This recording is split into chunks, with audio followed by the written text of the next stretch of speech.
All right, Jack Layton got into federal politics in 2003. That's when he was elected the leader of the NDP. Is this a party on the move? Absolutely. And while he was new to Ottawa and the rest of the country, he was not a political rookie. In fact, politics is in his blood. His great-great-uncle was a father of Confederation, his grandfather a provincial cabinet minister in Quebec, and his dad was a Tory minister under, and this might surprise you, Brian Mulroney. All right, Layton grew up outside Montreal. He was the president of the student council in high school. In university, Layton became a young liberal. But in 1971, he was influenced by Tommy Douglas's opposition to the War Measures Act. And when you give these kind of powers to local authorities, you no longer know what use or abuse they're going to make of those powers. Layton decided time to switch to the NDP. Eventually, he moved to Toronto, where he became a professor, then got into politics as a city councillor, and for nearly 20 years, he was the voice on the left of local Toronto politics.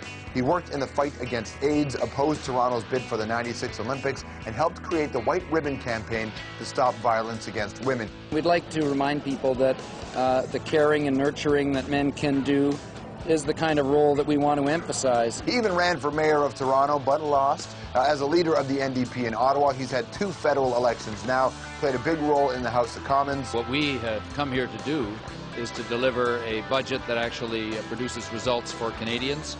That's a true test of confidence. The NDP propped up a minority Liberal government in exchange for $4.5 billion in social spending, but that was all for nothing. When the Conservatives took power, they canceled many of the programs. Right now, as for the New Democrats, they won 10 new seats in the last election, but Layton wants more. He wants to be Prime Minister.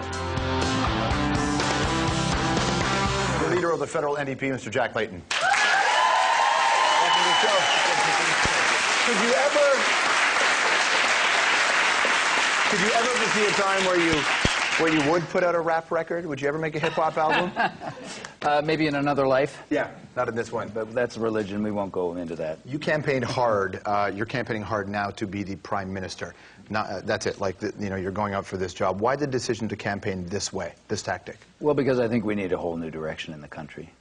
You know, I've watched governments come and go over the years, and what I see is that the concerns that people are grappling with at their kitchen table, and it was sitting at a kitchen table with a family that put this word and this concept and image in my mind. Were you invited, or did you just walk in? Yeah, no, well, being a counselor, you knock on doors and you get invited in. Canadians are like that, you know, come and have a cup of tea.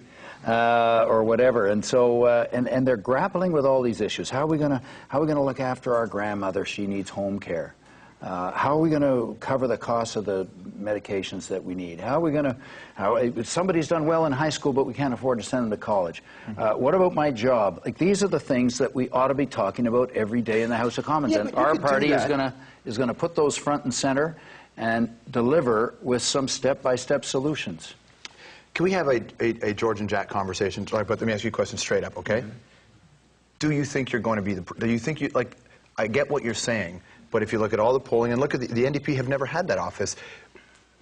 You don't think you're going to win in this particular election to be the Prime Minister because you know the way the numbers are rolling out. So I wonder why put yourself in that position. I'm like the guy who, you know, you've got one of those Olympic athletes who's the coach says, hey, everybody says you're going to come 9th or 12th, and you say, you know something, we're going to do better than that. We're going to actually go out there and try and win, because we really believe that what we're offering is the right way to go for the country. And we got a great team, and I think we're going to win. I think Canadians are going to say, and they're saying increasingly at the gatherings and rallies that we're having, we don't want to go back to same old. We don't want Stephen Harper. He's the wrong direction for the country. We've got some concerns about the other party that's been there, propping them up and so on and so forth. Let's try something new. We're not going to let us people tell us time and time again, you can't do that.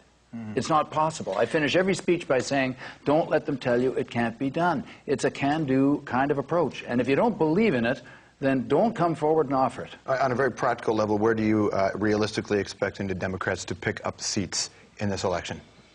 All over the country. We've got some fabulous candidates running in, But you look at from Newfoundland and Labrador. Jack Harris, former NDP leader there, up to Nunavut. We have a very popular CBC broadcaster running for us there in Inuit. I could go across the country. We've got Tom King from Dead Dog Cafe in Guelph. But where do you expect to win them, though? Because you don't expect to win a Democrat seat in Alberta. You're not going to win one there. And if you do win one there... I'm not a betting man. Right. I owe $20. Now, listen, I'm all about democracy. $20 if you're not winning a seat in Alberta. A cold beer. $20. A cold beer. I'll drink it, I'll do it. All right. A cold beer. We have our former NDP leader running for us in Edmonton East and a fabulous environmental lawyer who just about won last time in Edmonton Strathcona. You keep talking like this and people are going to think you smoked pot. Because... this is not going to happen. Anyway, okay. So do you expect that? But is there a riding? Like, you know, Stephen Harper expects to make his majority by win up to make a lot of ground in Quebec. He thinks he can make ground there. Stéphane Dion needs to hold on to Toronto. Elizabeth May probably out west. For you, where is there a place you expect? This is where we have a shot. Edmonton East. Do you think that's your shot? Oh, yeah. all across the country. Kamloops. We've got real possibilities in Toronto. Marilyn Shirley's running in Beaches, and she's such a great environmentalist. People love her. Right across the country, we've got great candidates. People told us we could never win in Quebec. That was 1 year ago, practically to the day.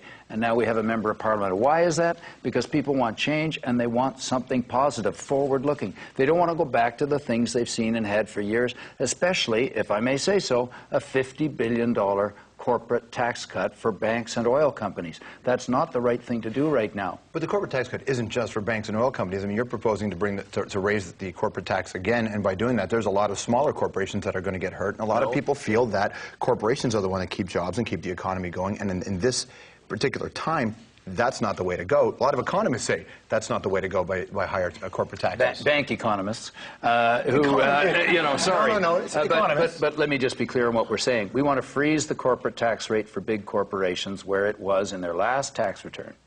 So this is not anything dramatic. And we've seen taxes come down for corporations under Paul Martin and the others for the last several years. We're now below the Americans. So we're in a very good competitive position. But they've been throwing people out of work. 400,000 good jobs lost.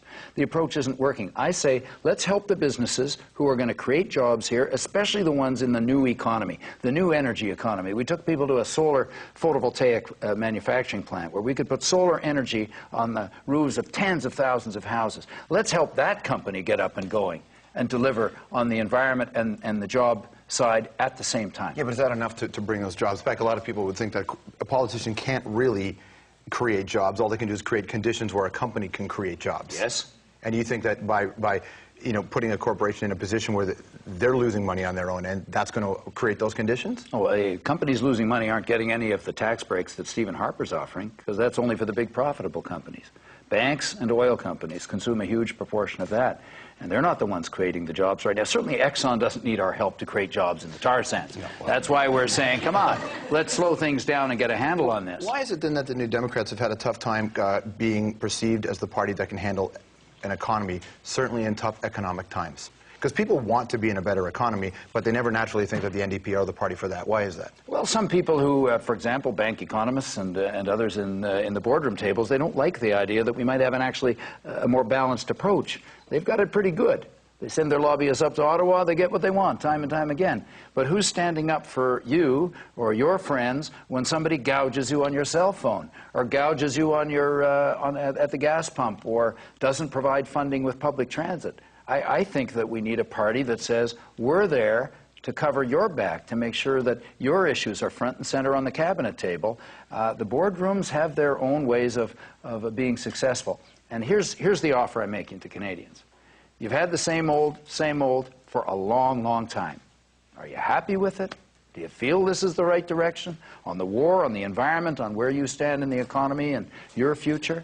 If you don't, take a look at the New Democrats. We're opening our doors to people from all different parties who have a progressive point of view. Send a prime minister that you can trust to deliver for you. Well, that's the thing. You know, Stephen Harper's made a lot of ground by appealing to people who for a long time didn't feel like they fit under the conservative tent.